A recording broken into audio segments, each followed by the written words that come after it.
Hey everyone, welcome to another episode of Beyond MD. This is episode 110.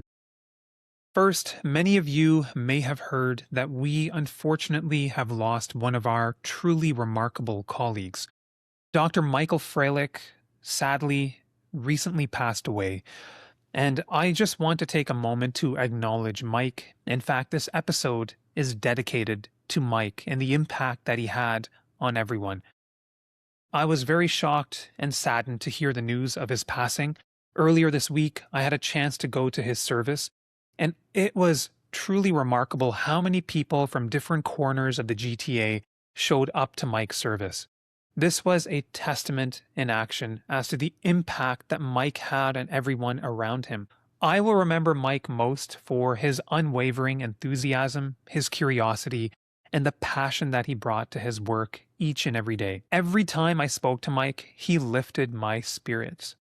He had such a positive impact on me. I want to take a moment to send my thoughts to all his friends, his loved ones, and his family members.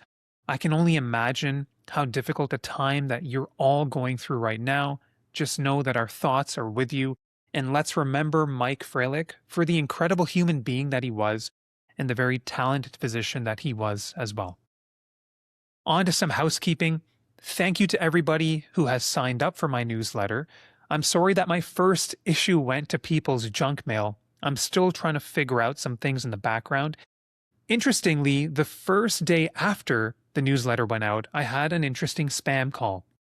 It came from a phone number that showed TD Bank and TD Bank's actual phone number, and for a while the spammers had me convinced that I was a victim of identity theft.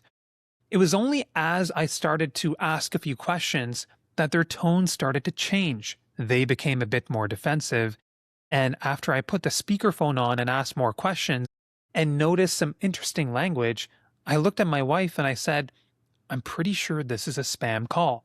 I continued to ask questions. They eventually hung up. To the spammers, well played. You guys almost got me. Close but no cigar. To my listeners, please protect yourself. These spam calls are happening much more frequently. They can spoof the caller ID to make it look like they're calling from a true organization. I would just hang up and call the organization yourself, and also take some time to change your passwords from time to time. This is what I'm doing right now. So with regards to the newsletter, you can continue to sign up through my website at beyondmd.ca. I appreciate the support. I am working on authenticating my email and also putting some safety checks in place to reduce the likelihood of any spam attacks in the future. So today's episode is focusing on the wealth formula. Now, this is a 4-step process. It starts with earning a steady income.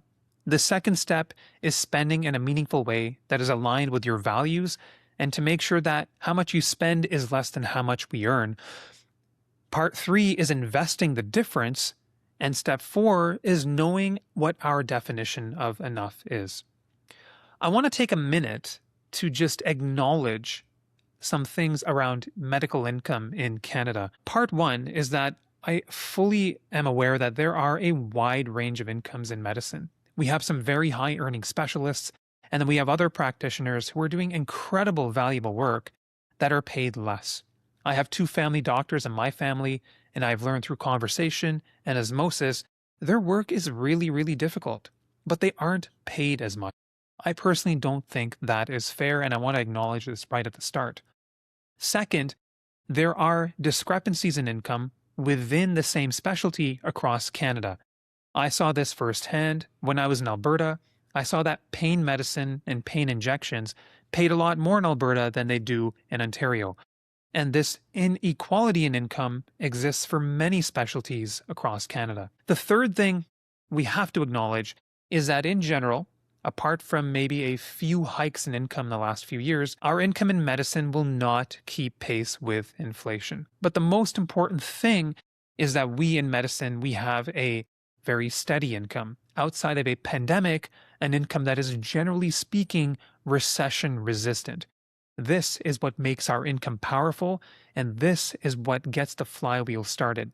Without this steady income, the rest of the steps in the wealth formula are simply not possible. So today's episode focuses on part 1, earning that steady income through medicine and getting that flywheel started. This steady income is also why the banks and insurance companies absolutely love us. So when it comes to our income, we obviously learn less in residency, and then our income jumps dramatically in our staff years. Really important to make sure that we spend less than our income so that we can invest the difference and get that process of compounding started. Let's talk more about income. Let's talk about optimizing that income. First, a message to all the trainees listening. I think it's really important as you are training to take time to explore all the different areas within your specialty. It's only through this process of exploration that you will come to understand what areas of your practice you enjoy the most. When we enjoy work more, it tends to be more sustainable for the long term, and that is absolutely necessary to generate that steady income and get that flywheel started. To the trainees listening, I also encourage you to talk to your seniors and your staff about the different ways in which you can structure your practice. And also, don't hesitate to ask the different ranges of income that can come with a different structure of practice. We as a group are doing a better job having these conversations around income in medicine, and I want to continue to remind people that these conversations are in fact very normal and very healthy. I want to talk a little bit now about billing codes. I think for everybody, regardless of whether you are early in your practice or later on, we all need to understand how billing codes work. And these are also referred to as the schedule of benefits. Here's my first story. When I started practicing radiology in Ontario, I came into my practice an eager beaver ready to make changes, and I wanted to make some of our MRI protocols shorter and more efficient. So I was working one day on an MRI protocol for the sacroiliac joints, and I felt like we could get away with 3 sequences. Then one of my staff, she tapped me on the shoulder and she said, "Yatin, I want to remind you that we are always going to be paid for 4 sequences per body part. So whatever you do, make sure that we have 4 sequences so that we are being paid for the service that we are offered." So I took that advice to heart, and I made sure that whatever protocols were tweaked, we were optimizing both scan time and optimizing income. Because the truth is, all of us here on the episode today, we are doing very valuable work behind the scenes, and we deserve to be paid for that work that we are doing. After billing codes, let's talk about shift timing. So maybe you're in a specialty like emergency medicine, where you have the ability to do daytime shifts, evening shifts, and some overnight shifts. It turns out that depending on when you do those shifts, that can affect how much income you receive. So there is a way to optimize income by doing shifts at a different time. This may make more sense for you, especially if these different shift times align more with the type of life that you want to live. Let's also talk about shift locations, and this is where we can talk about locums. I've talked to people in different areas of medicine, in my own specialty in radiology, and through my research, I've learned that locums can enhance your income, sometimes by up to 40 to 50%, depending on where you are doing these shifts. Locums can also be a great way to introduce travel and a sense of adventure into your day-to-day. So if you want to learn more about locums, I encourage you to talk to your colleagues. In a few years back on Beyond MD, we also did an episode talking about locums and the different things that we need to know. It's also important to talk about shift type. As I've been having more conversations, I'm learning that different type of work can pay differently. For example, I know that some people have introduced an element of palliative care into their practice. Palliative care is immensely meaningful work. They're having a big impact on others around them, and it turns out that in palliative care, you can be paid quite well for the time that you are giving families. So if this is an area of medicine that's of interest to you, then it can be a great thing to introduce into your practice, and you can get paid for the time that you're putting in. Next, let's talk about shift number. I think most people listening on the show have probably picked up the extra shift or 2. I myself have been very guilty of this, but I think it can make sense depending on the season of life that you're in and the stage of practice that you're in. Because early on, doing these extra shifts can in fact have many benefits. It gives you more experience. More experience will eventually make you more efficient in the work that you do. And seeing more cases can also sharpen your judgment. Now let's face it, Extra shifts are a guaranteed and very sure way to increase our income, but depending on what stage of life we're in, the trade-off is not always going to make sense. So, for example, as time has gone on in my career, as we have reduced our debt, especially through our mortgage, for me, I now prefer to spend my time in other ways, like doing this podcast, rather than constantly doing extra shifts. And let's face it, extra shifts are not easy. They take their toll after some time, and they can compromise our personal health, and they can also take away from the time that we are able to put in with our friends, family, and loved ones. Also ask yourself, why are you doing these extra shifts? Is it to have more impact? Is it to introduce more meaning into your work? Because those are intrinsic motivators. And when we have intrinsic motivators propelling us, that can be a much more sustainable form of motivation. Whereas if these extra shifts are solely to ramp up our income, and let me reiterate, there's nothing wrong with that, but extra income is an external motivator. And if we have only external motivators pushing us to do more work, that is much more difficult to sustain for the long run, something to keep in mind. Let's move on to protecting our income. And we're going to protect our income with disability insurance. And I want to take a moment to reiterate that disability insurance is the most type of insurance that we are going to get, and it's absolutely mandatory for everybody. To the trainees out there, this is one thing I wish I did.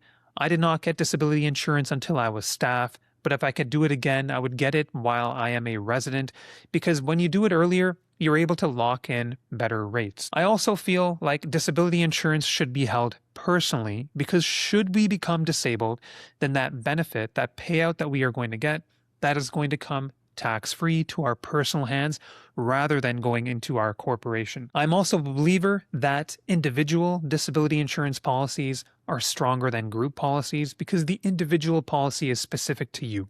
Only you have the ability to make changes to it, whereas group policies can change. Finally, I think it can be really important to keep in mind what riders or options can optimize your disability insurance policy.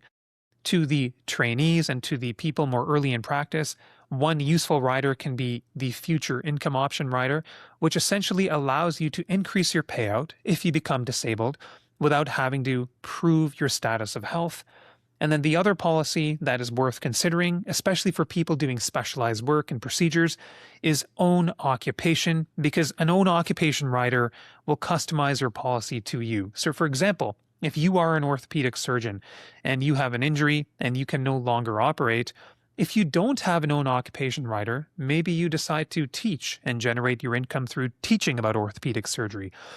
If you don't have an own occupation rider, the insurance company could come back and say, you're still practicing in a way that's tied to your medical practice, your teaching, so we may not be able to pay you out. Whereas if you had an own occupation rider in place, you could still teach and generate an income, and you would be paid out because you could no longer operate. So I've gone back and forth on own occupation, but the more I think about it, if you have a specialized skill set, especially a procedural skill set, I do think that this is a rider that makes sense. We've talked about optimizing our income. We've talked about protecting our income through disability insurance. Now let's talk a little bit more about diversifying our income. The most important way to do this is to invest in assets. Assets could be stocks, ETFs, or maybe a rental property. But this is the most passive form of income that we are going to get, especially if it's in the form of stocks, maybe even dividend-paying stocks, because these are seeds that are planted early on, and then they will pay us down the road, both through dividends and both through the increase in price of that asset. Now, as somebody who invests in real estate, I have one cash flowing property, but I can tell you that it takes more time and mental bandwidth, and it's not truly passive. But investing in assets is something that we should all participate in to diversify our streams of income. Next, we can also use our mind to generate income through additional hours, but these are hours that are not necessarily tied to our medical practice. So for example, as time goes on, you may develop interests and you may want to do board work. When you sit on a board, you could be paid quite well for your time. These are additional hours, but non-clinical hours that can make your life much more interesting, and you can be generating a different form of income. If you are a creator, maybe you have a podcast, maybe you have a YouTube channel, maybe you have a newsletter, but you can take part in affiliate marketing. I think this is something worth considering, but it has to be done in the right way. As long as you are sharing resources that can truly add value to your listeners, it's worthwhile. And I don't think there's anything wrong in doing this. And for those who've been following my podcast for long enough, you know that I also, from time to time, participate in affiliate marketing. After investing in assets and after using your mind, another way to diversify your income is by building something. Maybe this is building a course. Maybe this is building a clinical practice outside the hospital using the expertise that you have gained over the years. This is something that will require a lot of time up front, but eventually you may get to a stage where your outputs are disconnected from your inputs and you're generating more income than you would have otherwise. So guys, that is today's episode on what I think are all the important considerations around our income in medicine. Our steady income in medicine is step 1 of the wealth formula. Stay tuned for episode 2, where we talk about meaningful spending. Thank you as always for joining. If you found today's episode useful, I'd be grateful if you can share this with 1 or 2 people in your network.